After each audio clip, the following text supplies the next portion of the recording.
বাচ্চা আজকে পড়া তো হয়ে গেল নাকি? ফুচি, দুটো প্রশ্ন করি তোমাদের। বলছি বড় হয়ে কি হবে ফুচি? ডাক্তার। কেন? গরিব মানুষদের সেবা করব। বাহ, খুব ভালো। ঈশ্বর, বড় হয়ে কি হবে? পুলিশ। পুলিশ হয়ে কি হবে? ঘুষ খেয়ে তাড়াতাড়ি বাড়ি আসব।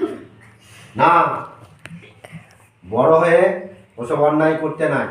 তোমরা যখন সবাই বড় হবে কেউ মিথ্যা কথা বলবে না, গরিব মানুষদের সেবা করবে, কোনো মানুষ বিপদে পড়লে তাদের সাহায্য করবে।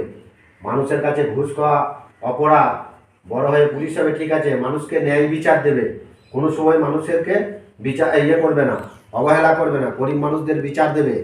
আর ডাক্তার হয়ে কুচি খুব ভালো বলেছে, মানে যারা পয়সা দিতে পারবে না তাদের বিনা পয়সায় চিকিৎসা করবে। তাহলে মিথ্যা কথা বলা কি অন্যায়, ঘুষ খাওয়া অন্যায়, এটা অপরাধ। তাহলে তোমার কি করবে?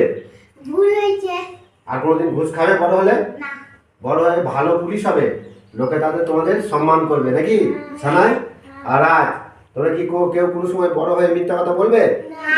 বড় হয়ে কি করবে? মানুষের সেবা করবে, মানুষের সঙ্গে কোনো, তারপরে বড় হয়ে কারোর সঙ্গে মারামারি গন্ডগোল ঝগড়া কিচ্ছু করবে না। সবাই বড় হও। হ্যাঁ, ঠিক আছে, আজকে তোমাদের ছুটি।